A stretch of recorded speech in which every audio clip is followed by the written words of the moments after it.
Hello and welcome to the first ever episode of the Balls It Up podcast, the podcast where we bring you the latest in the sports world. We also have the Balls It Up segment where we look at the funniest mess-ups in sport from the week. I'm your host Daniel Hayton and this is our producer and editor and special guest, Courtney English. Hi. So, the sports world has been on standstill for what seems like ages now because of COVID-19. But now it looks like sport is starting to make a comeback. Wow, I'm not gonna lie, when we watched German football the other week and there was no fans, it was so weird. I just feel like when you can hear the football and hear the players talking while they're running around the pitch, it just doesn't seem right at all. Yeah, it's definitely different because usually you can hear the crowd talking and it kind of drowns all that stuff out. But when you hear it, when you're actually watching it, it just doesn't sound right without the fans there. Especially when I can't remember who it was, but someone kicked the ball and they kicked it really hard and you could literally hear the echo around the stadium. Throughout the whole stadium. Oh, it's so weird. And obviously with COVID-19 stuff, they have to social distance. Like when I was watching the German football at least, when the subs came off, they put face masks on and they didn't because usually when substitutes come off, they shake hands with the other guy and they switch, but they just walk off the pitch now and the other person comes on, so the social distancing like that. But with football, the problem with that is when you have a corner or a free kick, you got the people in the wall, you got everyone in the box fighting, they're definitely not 2 meters apart. No. They're all over each other and it's just well, you're having the social distancing and face masks off the pitch, but what about on the pitch? Exactly. There's no point. It's just contradicting everything that they're doing to stop the spread. It's just kind of pointless them trying to keep the 2 meters and the face masks on off of the pitch, when on the pitch they're going to be fighting, and let's be honest, football is a close contact sport. Oh yeah. So it's not really, I don't really think it works how they are trying to make it work. It just doesn't seem to be at all. They don't really need the measures because obviously all the players have been tested. None of them have the virus or else they wouldn't be there. Yeah. They're limiting the amount of people who are actually on the sidelines and who's coming into contact with each other so it doesn't get spread. And I mean, none of them have the virus, so they don't need to take these precautions. It's just the law really that is making them take it, I guess.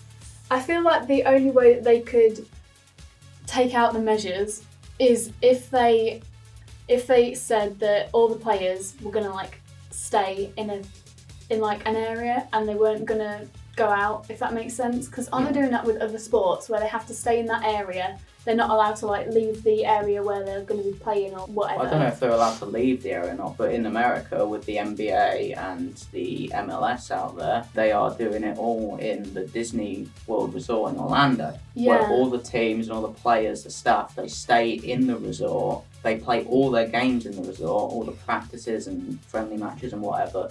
And they just stay in that one spot so they don't have to be travelling around the whole country and coming into contact with a load of unnecessary people. I feel like that is really smart because that way you know that it's not going to get in because no one is going to be coming in that hasn't been tested and that hasn't been said that they don't have the virus. So, I don't know, I just feel like they need to re-look at it because at the minute it doesn't really seem to be working in my opinion, especially because 1 minute they're social distancing, the next they're not. They're social distancing off the pitch, but on the pitch it just kind of contradicts it when they're all together and everything just gets thrown out the window. I mean, even when they score a goal, they celebrate with each other. Yeah. They were doing that in the German football, which I was watching. Every time they scored a goal, they went and celebrated with each other. But they don't really need to take the precautions off the pitch when everyone's that close on the pitch and no one has the virus, because otherwise they wouldn't be playing the football. Staying on football, obviously the Bundesliga is back, La Liga is now back in Spain, and we know the Premier League now is returning on June 17th. We've got some interesting battles that are going to be happening in the Premier League. We've obviously got the battle for the final Champions League spot between Chelsea, Manchester United, and even Tottenham and maybe Arsenal, depending on how they start. It depends on how they start, because they're a little bit behind, but they are kind of catching Tottenham and Wolves and that kind of pack. But it's really between Manchester United and Chelsea because both teams have been very inconsistent. Yeah. And this is why you've seen like a team like Leicester push into the Champions League because the whole Premier League has been very inconsistent this year. Apart from Liverpool. Yeah, apart from Liverpool have run away with the league. Even Man City haven't been up to their usual standards. Leicester have taken advantage. Even they have had some slip-ups recently. Oh, yeah. They have definitely not been on the form they were to start the season, yet they're still comfortably in third. Because teams like Chelsea, Tottenham, Manchester United, Arsenal, they just haven't been on the form they need to catch up. And what's more interesting, though, is probably the relegation battle. Because there is about 5 teams. They're separated by about 1 or 2 points. Yeah, it's nothing. You got Aston Villa down there, you got Bournemouth. Yeah.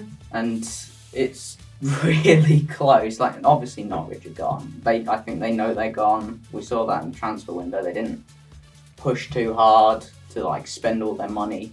They kind of like say they know they're going to be in the Championship and they're kind of building for that next year. I think that's a smart choice for them because realistically it was not going to happen. They were not going to get out of the relegation zone. Like with Aston Villa, they have a game in hand obviously, but it's against Sheffield United who have been really good this season. They have been really good this season. I'm not going to lie, I think Villa are getting relegated. I know that we had this discussion a while ago and you said that you weren't sure, but after seeing them play, I'm just not, no, I think they're going down. They haven't really shown what they need to get out of the relegation zone. Yeah. Like, I can remember back to before football stopped, I think it was the game against Tottenham. They pushed them all the way and then in the last few seconds of the match, the last kick of the game, Heung-min Son scored. I think the score was 3-2 if I remember correctly. Oh yeah, I remember that game. They pushed them so hard, but they just couldn't. They just didn't have that killer instinct, and Tottenham just took advantage. Yeah. And it's just games like that which you think, if they had even got a draw from that, that would have been huge for their momentum. Oh yeah. But the final kick of the game to kill them off in that game, that would have just taken everything out of them players. Yeah. I mean, you could tell they were all really disappointed. But I'm not being funny, but Tottenham haven't been great this season, especially because Harry Kane has been injured for Harry Kane's ages. always injured, let's be honest with that. But like, I feel like if they could have done it against anyone, it could have been a team like Tottenham who were being very inconsistent this year. This is the thing with Tottenham though, it's been like this for a few years where they just haven't had a solid backup striker. Harry Kane, he's great, sure. He gets you loads of goals, but he has had injury problems over the last few seasons. Yeah. And when he goes, they don't have anyone to take over and score some goals. Like they've been playing Son up front, they've been playing Lucas Moura up front, but these guys are wingers. Yeah. I mean, not Son's strikers. kind of, he's not like an out-and-out striker though. I feel like he needs someone up there with him. Yeah. He needs to be like the secondary guy, and with Harry Kane there, that's fine, but on his own, He needs backup. they just don't have the attacking prowess. And with Dele Alli, he's been inconsistent this year. And they've lost Eriksen, who was their main playmaker. I mean, he didn't want to play for them anyway. They needed to get rid of him. But losing him really took the sting out of their offence. He could really get something going from their midfield areas. Back onto the relegation battle, we've got Bournemouth and even Brighton have got sucked into there, which they did last season as well. They were pretty comfortable. And then all of a sudden at the last part of the season they just couldn't find a way to win games and they almost got sucked into the relegation battle there but just managed to survive. We could see a similar thing this year. And West Ham, like in my opinion, we know Norwich are relegated. I think it's going to be between Bournemouth, who have been again not very good this year. They haven't had that attacking that they've had previously with Callum Wilson, who's obviously been a pretty good goal scorer in the Premier League. He's taken a little bit of a step back. They just don't have the attackers, and the defence has been a little bit shaky this year. I mean, I've seen them. They try and pass it out from the back, like their Man City. Yeah. I mean, you're Bournemouth, and it's gone wrong many, many times, and they lost don't them learn. points. And they need to stop doing that, because they don't have the players to do it. They need to get back to what they've been doing for the last few seasons in the Premier League, where they've been really good. Yeah, they need to find out what works for them instead of trying to do what other teams are doing. Bournemouth, Aston Villa and West Ham are going to be fighting for them last 3 spots. Yeah. So I think Brighton have got enough quality about the team to push and stay up. Yeah, But it's going to be between them 3 teams, because them 3 teams have been struggling. They've been so on and off throughout this season. My money is still on Aston Villa. Yeah, I think it'll be Aston Villa and West Ham. West Ham are going to have a problem if they go down, though. Because they have that big stadium, they're going to go down, they're going to lose a hell of a lot of money. Yeah. Like we could see a situation like Sunderland here, where they go down to the Championship and then they just fall to League One. It's a shame, but if you're not up to that playing standard, then you need to either do something about it or you're going to go down. But they have some really good players. They have some players like Felipe Anderson is going to be one of them, who they're not going to stay with West Ham next season because they're too good for the Championship. And with players like that in their team, they should definitely be doing better.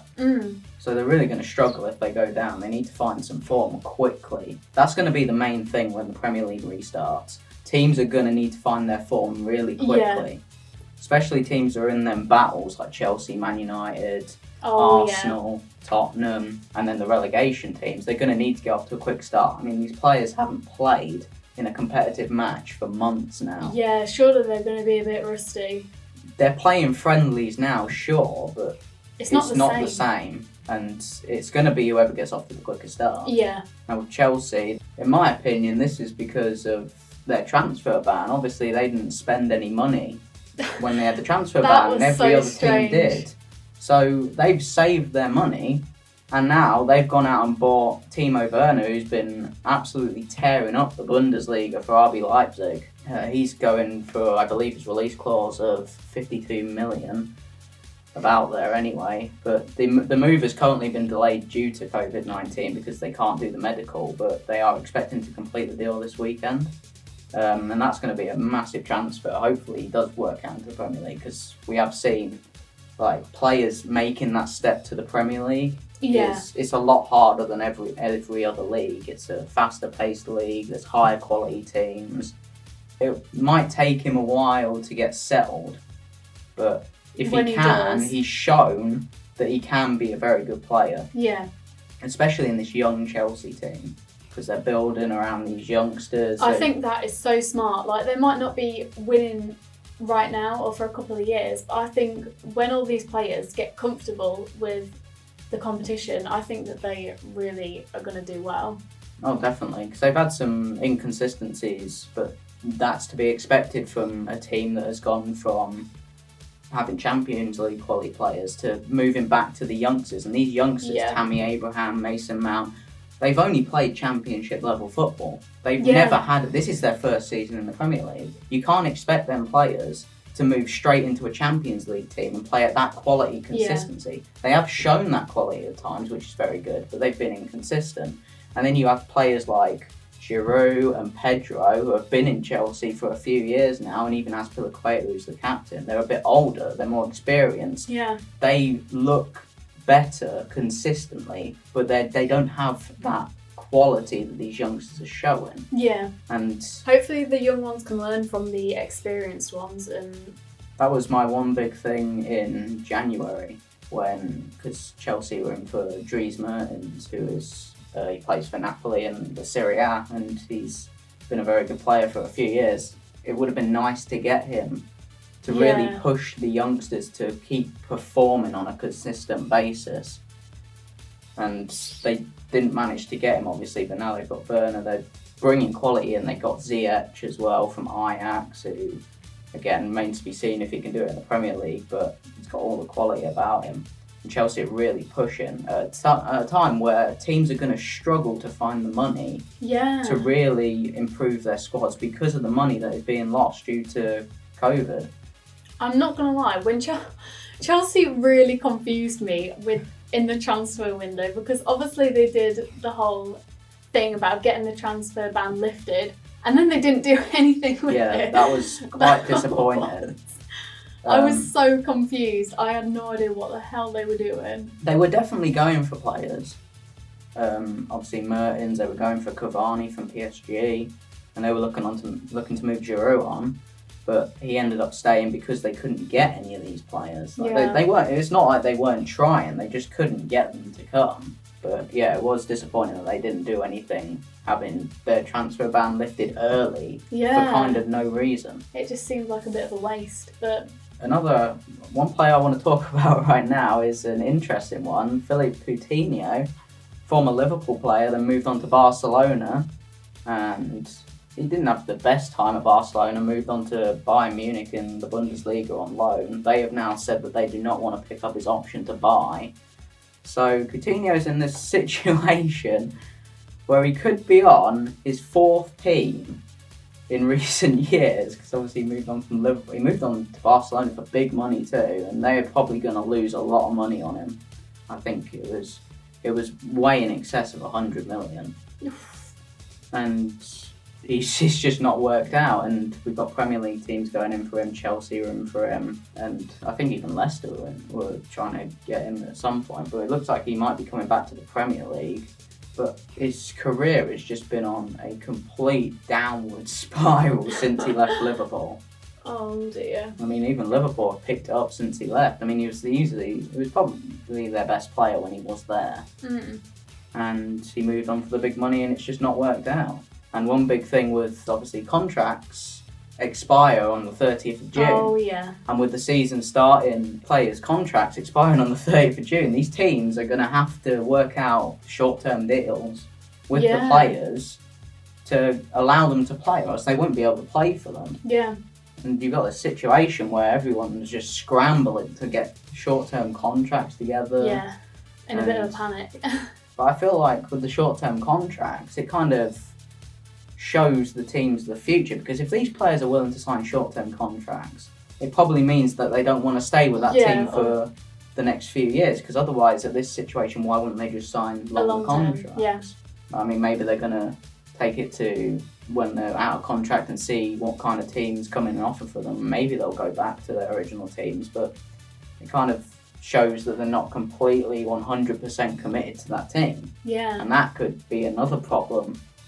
Because it's just like, do you play these players? Because some of them are the best players. If you look at Chelsea, they've got Willian and Giroud. But yeah, these players are key players for the teams, and if they're not willing to sign long-term deals, what's the point in playing them? What are the teams going to do? Like, with the leagues being back, well, League One and League Two, we now know are not continuing. And there's been some very controversial stuff surrounding them leagues with the points per game system that came round, which saw obviously Peterborough in League One get knocked out of the playoffs due to the points per game system and nothing that they actually did wrong. I feel so bad for them, because I bet going into this they must have been really happy, because they were obviously pushing. They were having a really good season. Yeah, they were on it, but now all of a sudden this points change has just messed it all up for them. Obviously the championship is still continuing. Yeah. So I don't see why these leagues can't continue. Yeah, I get that, because I don't really understand why. Like, surely they can put in these measures so they can keep going. Like, even if it means there's like the lack of fans there, surely they can afford it enough to keep going just to get through the end of the season. That is the problem with, like, because if you're not in the Premier League, even in the Championship, like, if you don't have that Premier League money, you're kind of in a situation where you have to be making money every year, and without fans, without football, these teams are losing big money. Yeah. We could see a lot of clubs be in a lot of trouble come next season. Yeah. Depending on how much money these teams are actually losing. And the Women's League has now ended. Some of the European leagues, like France, I think Belgium ended, the Netherlands, they ended their league. But with the Spanish league, La Liga coming back up, and the Bundesliga, wondering if they're kind of regretting the decision now. Yeah, I feel like they jumped the gun a bit quick. They definitely did, but you could never really tell what was going to happen with the virus. Yeah, it's something that no one's ever really dealt with before, so I guess they did what they thought was going to be best. But... Yeah. The Champions League and Europa League obviously need to be completed. That decision has not been made yet, but UEFA are going They're having a meeting and they're going to decide by next week. There's talks about the quarterfinals and semi-finals being moved to one leg rather than the two legs, split home and away, so that the teams stay in one location, don't have to travel around as much. In that same meeting, they're also going to discuss the postponed Euros schedule and the venues for the Euros in 2021. That moves on from football, and now we're going into F1. Now we know that's coming back now. The 5th of July, the Austrian Grand Prix is going to be the first one on the calendar. There has been some bad news for F1 fans though, as the Japanese, Singapore and Azerbaijan Grand Prix have now been cancelled. The F1 are looking at a mostly European schedule. There's been talks for the past couple of months now about 2 Grand Prix at Silverstone in Britain. I think that's going to be so good. They are looking at 2 races in the Hockenheim track in Germany. The Ferrari-owned Mugello circuit in Italy is prepared to host a race. They're also in talks to bring back the Canadian Grand Prix, which was postponed, and Sochi in Russia is likely being moved to October. F1 are confident that they are going to get 15 to 18 races on the schedule. Not really sure where they're going to come from, but yeah, we're looking at mostly Europe. I think that's probably the best thing because it's in one space. You don't have to travel as far, not as much. I think that's smart. There's obviously going to be no fans at the stadiums, but it's not going to be as obvious as football because the cars are so loud on TV. You don't really hear the fans, or at least you don't notice it. It may be a situation where you're watching it and you think, oh wow, it sounds different, because you don't really notice the fans because the cars. But now when it might be a bit different. You know what I think is going to be weird? Because, you know, before every race, they have all those people behind the scenes, like where all the reporters and that are all in, and you get loads of celebrities there. It's always packed back there. They're not going to have that, and that's going to be so weird. Because I always feel like that bit adds to the atmosphere. Oh yeah, they're definitely. I don't know what they're going to do, like, behind the scenes in terms of the people in the garage, because obviously they need all the mechanics there and the pit crews. I mean, I guess the good thing with that, don't they all wear helmets anyway? Yeah. So at least... The pit crews definitely do, the drivers obviously do, but I don't really know how that's going to work. They're definitely going to have to limit people back behind the scenes. Yeah. Now, with financial problems coming for Williams, as their main sponsor, Rocket, has pulled out of their deal early. Now, they suffered a £13 million loss in 2019, and they are in serious trouble. It could be a situation where Williams disappears completely, which Williams is a big name in the sport. Oh, yeah. They haven't been more recently because of the financial troubles, but history shows they have been a big team in F1. Yeah, and they would be a major loss. They've always like been a big part of F1, with like Jenson Button being one of their racers, and I don't know. I feel like it would be really weird to not have them be a part of it. Definitely, there was talks about a reverse grid, but I don't. I hate that idea. Not all the teams have obviously gone for this. One being Mercedes. I wonder why. It was obvious that they weren't going to go for it because they're always challenging for pole and they want to be at the front of the grid.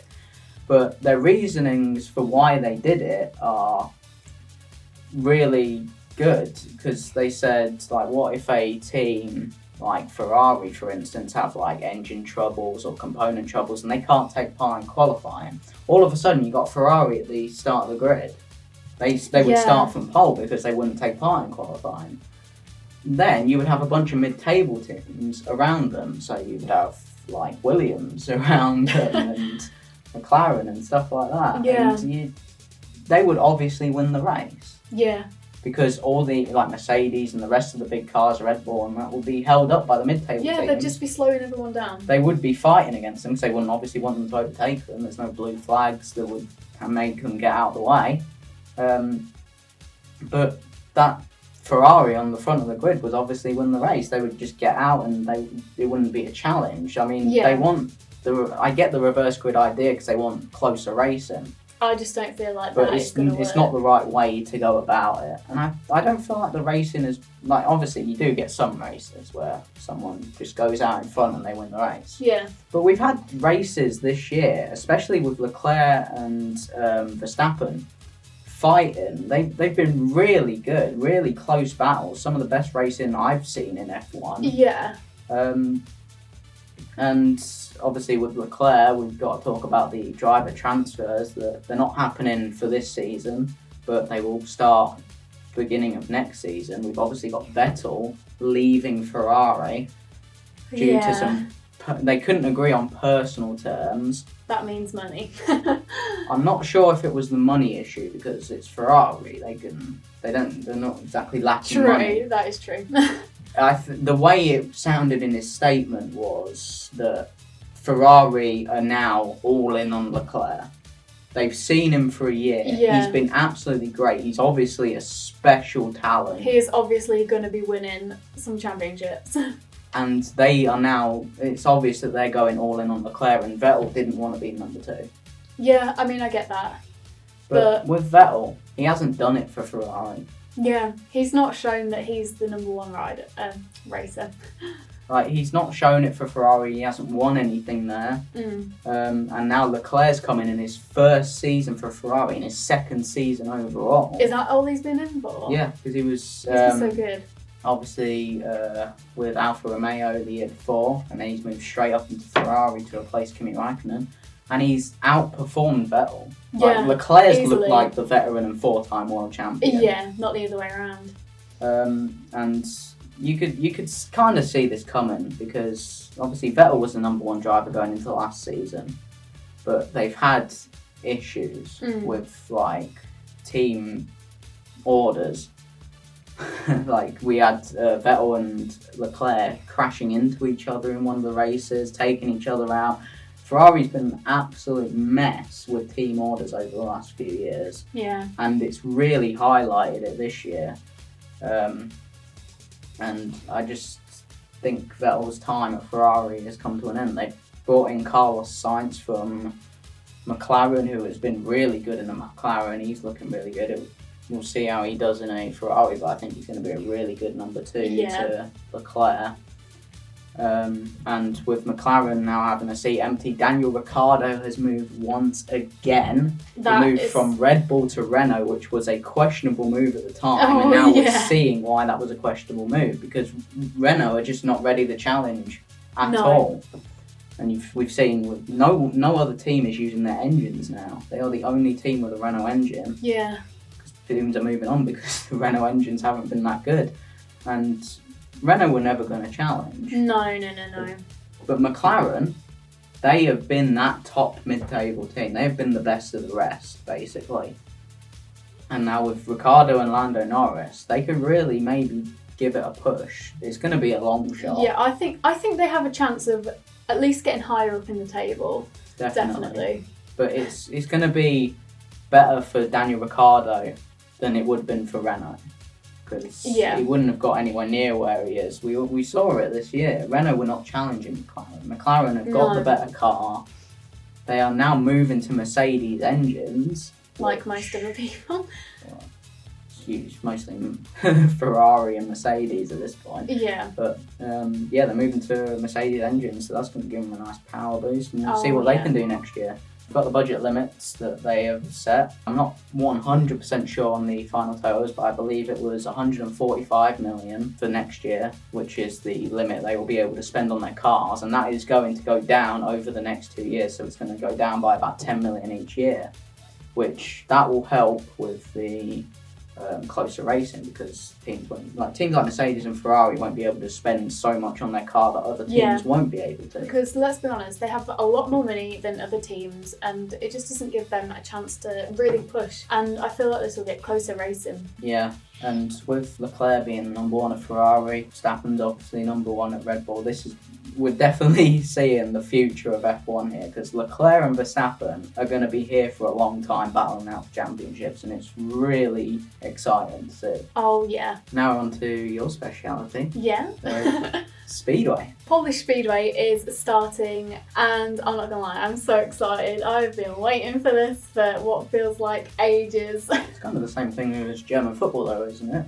Because they're obviously not going to have English commentators. Yeah, obviously because it's all in Poland, I'm guessing they're not going to have any English commentators, and there's going to be no fans in the stadiums, which is going to be crazy. Because the same thing with F1 though, because I don't think you really hear the fans. Yeah, I guess it's just going to be the fact that you look and you see that there's no one there. Yeah. It's going to be weird. Different. Yeah, definitely. So with the Polish Speedway, they will have to go down into Poland, whoever was going to be there, and self-isolate for 2 weeks and get tested, and everyone was luckily tested negative having the virus, so that is starting. Unfortunately, the Cardiff Grand Prix has been cancelled this year, which is unfortunate because it's the 20th anniversary of the Cardiff GP. We don't know if any others have been cancelled yet. The ones before Cardiff have said that they're not going ahead, but the ones after, there's still the possibility. I guess it depends on what the situation is at the time. In the UK, they're on about starting the league. I'm not going to lie, I don't know how this is going to work. I don't think it'll happen without fans because there's not enough money in the sport. Yeah, especially in the UK. Run. No, because obviously they're not going to be able to have the fans, but a lot of the stadiums aren't big enough to have the fans social distancing. And in the pits, everyone's close together. It's alright in Polish Speedway, everyone goes out there, everyone stays there, no one's travelling anywhere else. So no one's got it, no one's going to spread it. But across here in the UK, a lot of the riders are not in the country to start with. Because, with Peterborough's press and practice day, we had half of our team missing because they were trapped abroad. They had no way of getting here. The riders ride for teams abroad, they ride in multiple different countries, and with COVID-19 not being able to travel, they probably won't even be able to come back. No, exactly. And even if they do, if they're in Polish Speedway, are they really going to come across here? Because if they go back to Poland, they're going to have to be in quarantine for 2 weeks. Yeah, they're just going to have to keep going into quarantine. They're not even going to be able to ride. No, they're not going to. I don't think they're going to bother, personally. I really hope that something works out so they can do something, even if it's just individual matches in the UK. Because a lot of the riders who are across here have been practicing on the tracks. Danny King has been practicing, was it at Leicester track? I think he was practicing. But a few of the riders have been practicing on the tracks. And even in Denmark and stuff, I know Hans Andersen has been practicing, and so hopefully, fingers crossed, we can get something so it works out, so we can have at least something. And if we do, if they start, because obviously the Speedway season would have started about March, April time, so if it does start in August when they're hoping for, we're going to have missed half of the season. And it finishes in October, so you're not going to get a full season. Are they not going to extend the season? The thing is with that, British Speedway, it's very difficult to do that because you get into October, it gets colder, it rains more, everything just gets called off because of the rain. Because as soon as you start riding when the track is drenched, I remember, it must have been maybe 12, we went to Peterborough for a meeting and we got there and the track was literally like a river.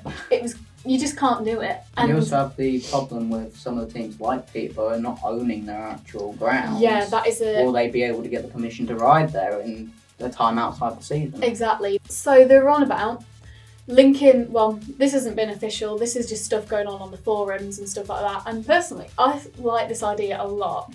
So they're on about linking the end of this league, whenever we get started, to the following league, instead of having them as two separate leagues, having them as one longer league. Because I think I really like the team we've got this year. And because the team changes most years, every year pretty much, everyone changes. Yeah. It'd be a shame to not see this year's team have a full season, to see the potential of the team.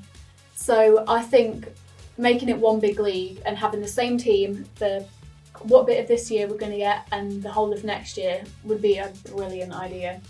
I'm not really sure how, but obviously the coronavirus in Scotland, the restrictions are a lot different to they are in the UK. And Glasgow, who are in the second league in the UK, have said that they can't race because of Scottish restrictions with the coronavirus. They've said they're not going to race this season at all. But Edinburgh, who are also in the same league, has said that they are planning on racing. which to me makes no sense. They're both in Scotland. They both have these restrictions. They're in the same league. So I'm wondering why. Well, yeah, that's got to mean either Glasgow have got the restrictions wrong and they actually can race, or Edinburgh said they want to race, but maybe they can't. Yeah. I don't know if this is something to do with money. I'm not sure, because maybe one club is in a position where maybe they can afford to do a few meetings without any fans and the other can't. But I'm not really sure what's going on with that. It is pretty confusing. And as soon as I saw it on Facebook, I was like, what? I was like, how does that work? Yeah, it definitely doesn't really make a lot of sense. Oh, no. Okay, now we're going to move on to the American sports, and the first one we're going to talk about is the NBA, which we know is now coming back. There's not a 100% confirmed date, but they're looking at July 31st, and that would mean that the NBA Finals they don't want the NBA Finals to end past October 12th, so they're going to have to fit in the season between that date. Not all the teams are coming back. There's obviously 30 teams in the NBA, but only 22 teams are actually returning. Now, this will be the 16 teams that are already in playoff positions, which is 8 from each conference, the East and the West. Yeah.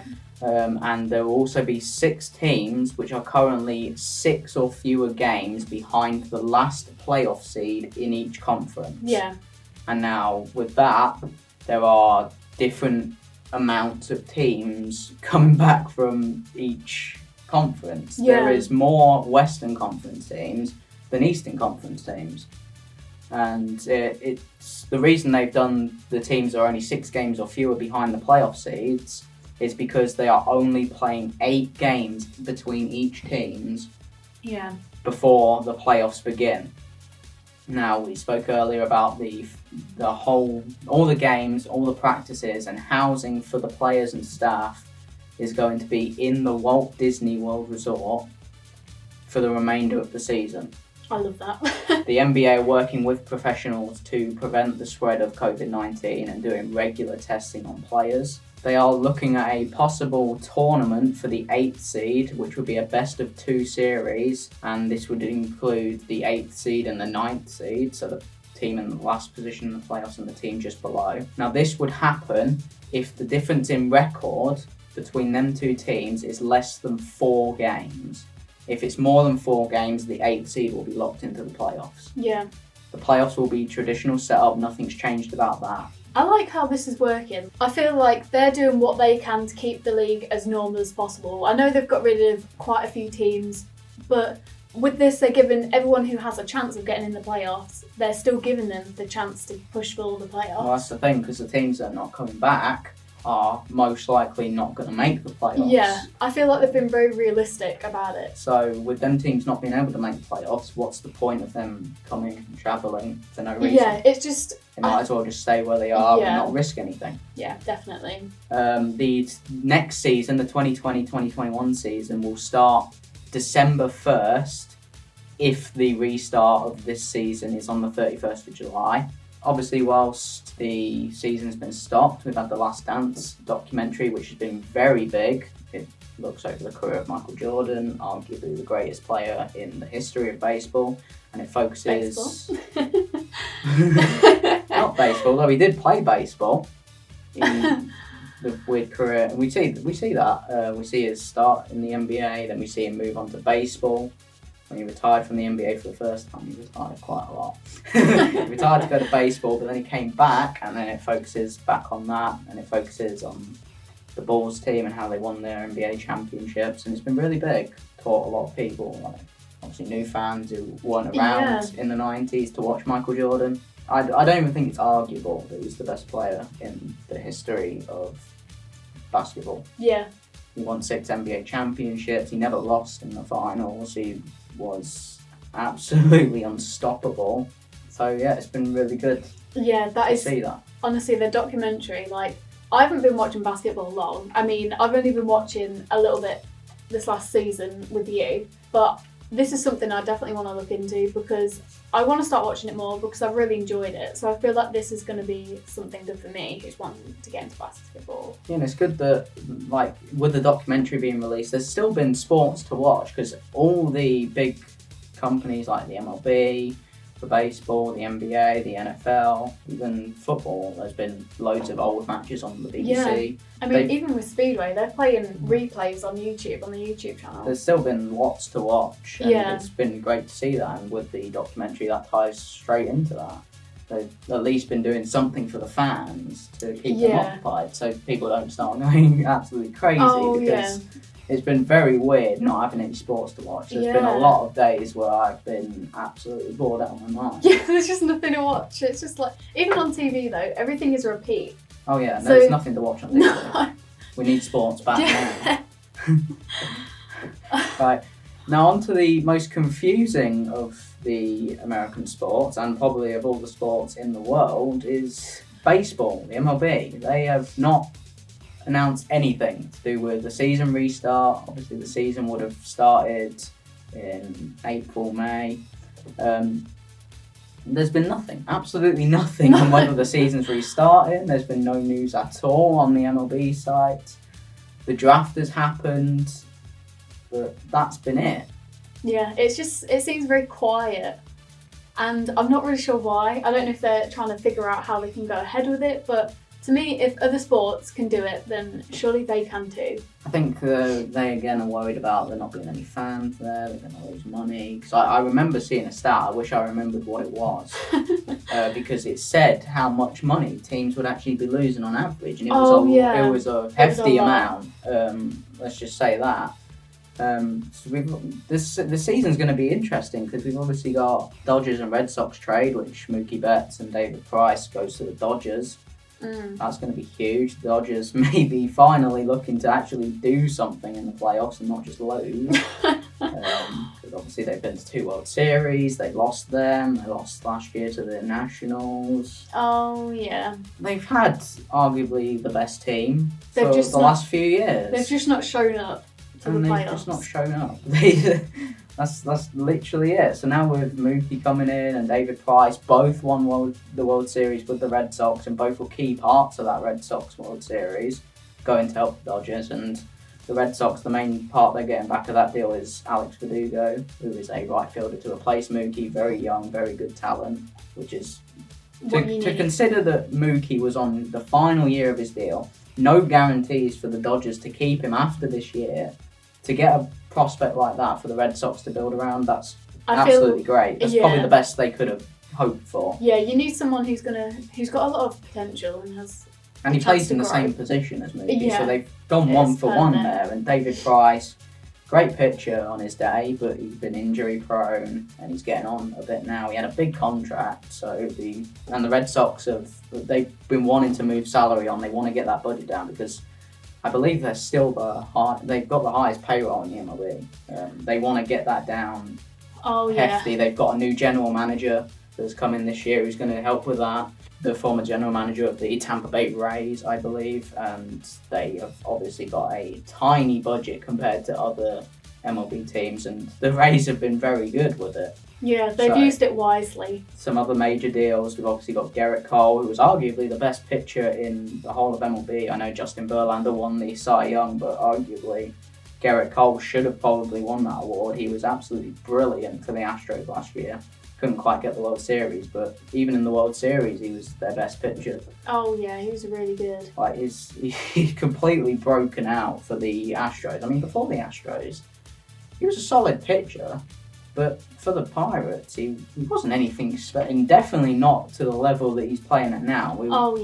It's yet to be said if he can still do it on a regular basis past this point for the Yankees. Obviously, they hope he will. As a Red Sox fan, I hope they don't. But it's what it is. I can appreciate a great pitcher, whether he's on the Yankees or not. You can still appreciate it. Another big move that's been done through free agency is Josh Donaldson, the third baseman, going to the Minnesota Twins. They've got a really good team, and they were pushing last year but couldn't quite get through the playoffs. They've signed Donaldson, who's got some nice power, and he's a good fielder at third base to really push them on to the next level. Next, we have to talk about the Astros.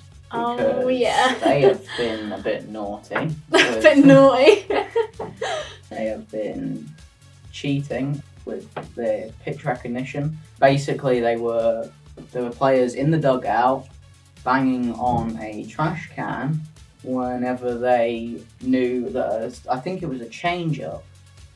It was one of the pitches anyway, that they knew it was coming, so they'd bang on the bin so that the batter would know that pitch is coming, because they were stealing signs and stuff. So, and they won a World Series with that, which we can now put an asterisk next to that. Oh, yeah.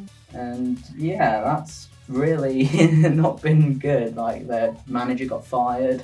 The manager of the Red Sox left because he was on the team. He was the bench coach for that Astros World Series team. That just makes him look guilty. Some of the players have admitted it. Carlos Correa, the shortstop, admitted it.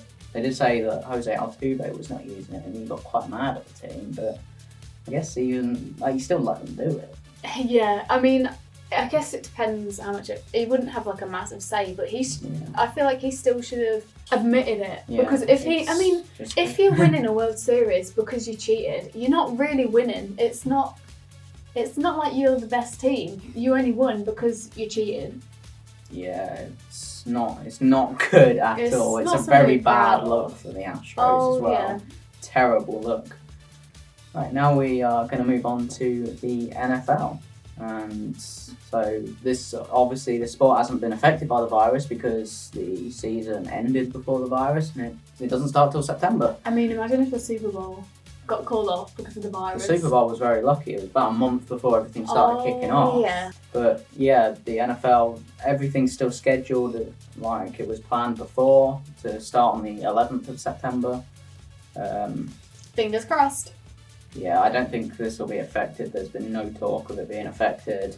The draft has happened. Quite a few big things to come from that, especially with the drafted QBs. With Joe Burrow going number 1 overall to the Bengals, they've obviously moved on from Andy Dalton, which means he is definitely going to be the starter with a number 1 pick. You want him to really kick on and have a good season, but the Bengals have not been great for the last few years, and obviously they wouldn't have been great for getting the number 1 pick. But they're really hoping to move on with their new quarterback. The next quarterback who was taken is Tua Tagovailoa, who was taken by the Dolphins, who now have a interesting quarterback. They have 3 starting caliber quarterbacks, with Ryan Fitzpatrick, who's a veteran, Josh Rosen, who's been in and around the league for the last few years and not really gotten settled on a team, and now Tua, who has had some injury problems in college, but they are hoping that he can move on from that. He showed a lot of good promise in college, and that's why, even with his injuries, he still went, I believe it was 5th overall. And Justin Herbert, who has gone to the Chargers, he's replaced Phillip Rivers, who has been a Charger for God knows how long. He's terrible season last year, but he's been the Chargers quarterback for ages now. He's moved on to the Indianapolis Colts, where he's going to battle it out with Jacoby Brissett for the quarterback, but now Justin Herbert's going to move in and take the reins for the Chargers, and he's got quite a good team around him, so we'll see how that pans out. More quarterback news: Cam Newton, former MVP and Super Bowl appearance with the Carolina Panthers, he has moved on from the Panthers obviously, and still doesn't have a team, which is an interesting situation. So where does he go? An interesting situation may be the Steelers. They obviously have Ben Roethlisberger, who is a very good quarterback. He's getting on a bit now, but depends if Big Ben can still perform at the high level that he has been for the number of years he's been at the Steelers. But if he doesn't, then he's obviously getting on a bit. Then they have Cam Newton, who would be a great backup for a year or two, and then to move in and maybe take the reins of that organisation. But other than that, not really 100% sure, especially if he wants to be a starter. Not that really. one really surprised me because he's been with the Panthers for a long time. Yeah, got drafted by the Panthers, been to the Super Bowl with the Panthers, won the MVP. Yeah. But he's had a lot of injury problems, especially over the last few years. The Panthers are moving in a weird direction because they had the Super Bowl appearance, and ever since then it's been downhill. Completely downhill. Oh, yeah. They've not been the same team at all. Luke Kuechly, the best player on defense, arguably the best middle linebacker in the league, and he's retired now and joined their scouting team, so he's not going to be leading the defense. It's definitely not going to be a good Panthers team, but we'll see where Cam Newton ends up. He should be on a team. He's still good enough as long as he stays healthy. He's still one of the best scrambling quarterbacks there are. Like, he's unstoppable at times when he runs because of just how big he is. He's 6'5", 230. He's like a giant. He's like a running back at quarterback. He's huge, and he can still be unstoppable on his day. It's just unlucky with injuries, really. Yeah, and the Panthers are just looking to move on from everything. They moved on from their coach, and they're moving players on. They're a completely different team now. Trying to have a and they're going in a completely different direction. But the big news from free agency is Tom Brady going to the Tampa Bay Buccaneers. This really surprised me. It surprised me too. I didn't think he would ever leave the Patriots. Same. There was news a few years ago with him and Bill Belichick, the head coach of the Patriots, having falling out and stuff. But I don't really know if there was really anything there.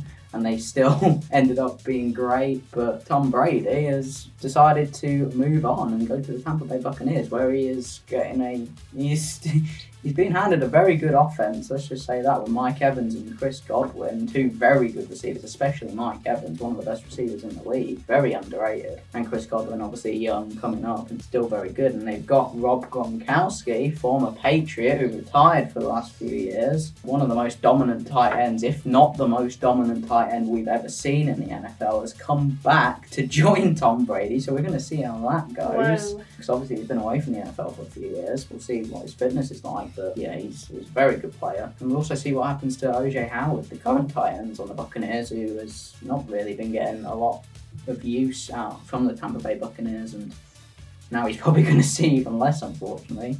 It's a very unfortunate situation for him because he's not a bad tight end at all, but they didn't use him with Jameis Winston really that much, and now Gronk's going to be there, and surely they would go Rob Gronkowski as number one tight end. So that's a very interesting situation. They are definitely going to be a challenger for the Saints in the NFC. Some trades that happened: DeAndre Hopkins, arguably the best receiver in the NFL. Definitely a strong argument for that. He has gone to the Cardinals for running back David Johnson, who has been kind of downtailing for the last few years. He's not been as good as he was. He's getting on a bit now, and they've also received a 2nd and 4th round pick. This is a very interesting deal for the Texans because obviously they have Deshaun Watson, one of the better young quarterbacks in the league, and they're pushing for the playoffs, and now they've moved on from their best receiver. It was just a very interesting deal. It's very good for the Cardinals, let's just put it that way. But I feel like they've got a complete steal there. They've given away an aging running back and a 2nd and 4th round pick. Yeah. It's just not a lot for one of the best playmakers on offense in the league. It doesn't really seem like a fair deal. Yeah. Todd Gurley, one of the best running backs a few years ago, has gone to the Falcons on a 1-year, $6 million contract. And this is exactly what injuries does to running backs. He's been injured for the last couple of seasons. He was one of the best running backs in the league, and now he can barely get paid $6 million. I mean, that sucks. This is the situation with running backs. Teams are not willing to give them long contracts, big contracts, because they get injured a lot. Yeah. And you just don't want to put a load of money into that. And even with Todd Gurley, on his day, one of the best running backs in the league, and he gets paid that little money on a 1-year deal. It's just what happens in this day and age in the NFL. The Ravens have got Calais Campbell, the aging defensive lineman. Just a 5th round pick, which is very good for them pushing to the playoffs. That boosts their defense. Stephon Diggs, formerly of the Minnesota Vikings, has gone to the Bills for a 1st round pick, a 5th round pick, and a 6th round pick. They obviously already had Adam Thielen. They probably didn't want to pay Stephon Diggs as well, so they've moved him on. They got a decent return, a 1st round pick, obviously great, and a 5th and a 6th too. The Bills get a good receiver, but probably it's not really going to change the Bills. It's just another receiver for Josh Allen to overthrow. He's definitely got to get better, but with Diggs, he could definitely help him. Diggs is obviously a very good receiver in his own right. With the Panthers moving on from Cam Newton, they have signed Teddy Bridgewater from the New Orleans Saints. That could be an interesting move. He obviously started a little bit for the Saints last year with Drew Brees being injured. He did very well, though he was the Saints are a very good team, so even without Drew Brees, it didn't matter who was the quarterback, they were probably still going to win games. But it'll be interesting to see how he goes with the Panthers. He's a more mobile quarterback than the average quarterback, so we'll see how the Panthers use him. They've kind of gone away from the mobile quarterback stuff with Cam Newton being injured, but Teddy Bridgewater could definitely do a good job. He's definitely a good starting quarterback. The Bears have traded for Nick Foles from the Jacksonville Jaguars. This could spell the end for Mitchell Trubisky, who has not been very good in his time for the Bears after being drafted by them. But he's definitely going to have to push on now with a quarterback like Nick Foles behind him, who's very good and good enough to start. Obviously, he led the Eagles to a Super Bowl not too long ago. Now, the Cowboys are in a very interesting situation with their quarterback, Dak Prescott, who is holding out on him a little bit, not wanting to re-sign a contract. I'm not really sure what's going on there, but they have offered him the franchise tag, but he has not yet accepted it. They have brought in Andy Dalton from the Bengals, who is a good quarterback. He could definitely start for the Cowboys, but it's definitely interesting to see what happens with Dak Prescott. Because obviously the Cowboys moved on from Tony Romo, their longtime quarterback, to bring in Dak.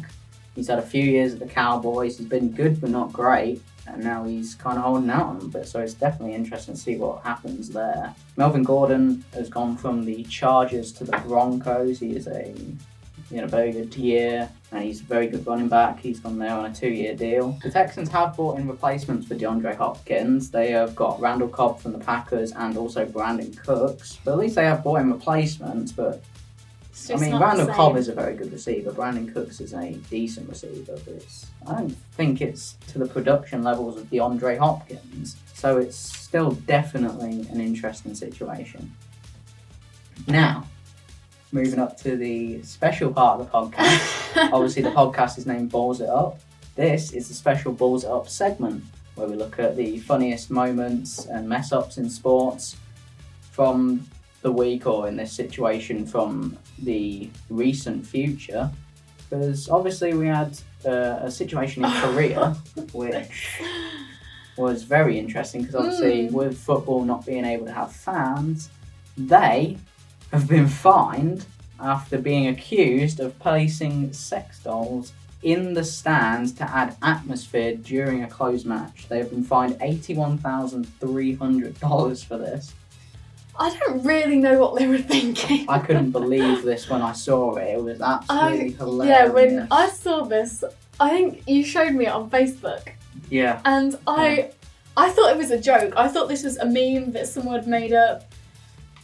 And I was so shocked. What the hell were they thinking? It's absolutely crazy. I couldn't believe it. Who would think, let's fill our stadium with sex dolls to make this atmosphere more alive? Because, oh dear. I don't think it's the right way to go at all. Oh, definitely not. I just can't believe they would actually do that. I mean, I get that you want to... It doesn't really add atmosphere, because they're not like shouting and screaming, they're just kind of there. Some things we found out from the lockdown, especially with football, is that players have been very not abiding of the lockdown rules. Yeah.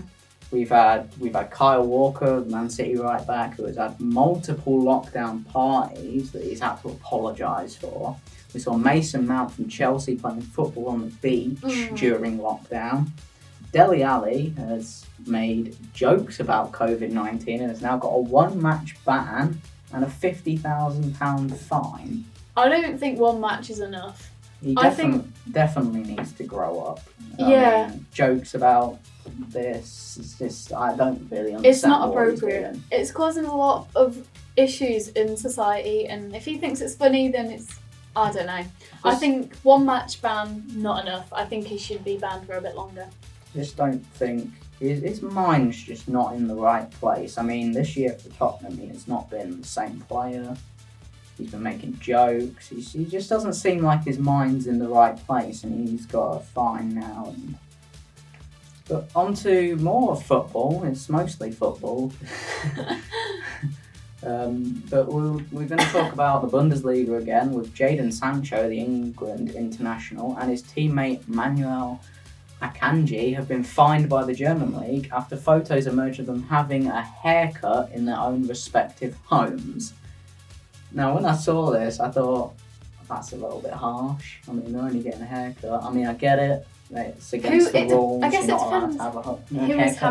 who is doing this haircut. I mean, if they're getting their partners to cut the hair, Yeah. or is this like a proper hairdresser that's coming in? Like, oh, I don't know. I feel either way.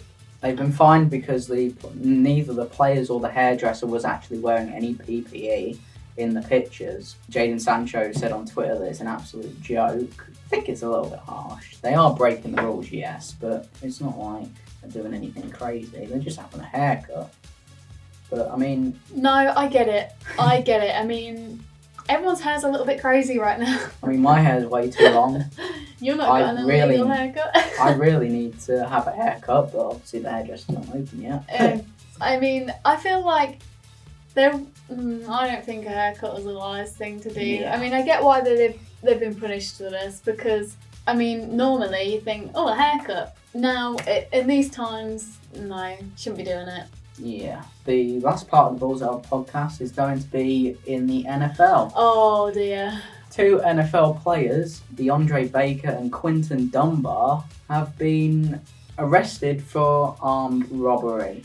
I am surprised. These are 2 NFL players earning millions a year and have been arrested for robbing guests at gunpoint at a house party. They took about $12,000 in cash and watches worth up to $25,000. I don't get why. That's about $37,000. That's like maybe a week's wages. Yeah. If that. I mean, That is, they're going to have a lot of money. Like, let's be honest. These players are going to have big earnings. not anymore, they're not. They're going to be in No, prison. they're not They now. ain't going to be in the league.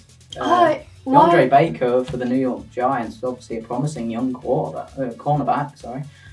He's only 22 years old.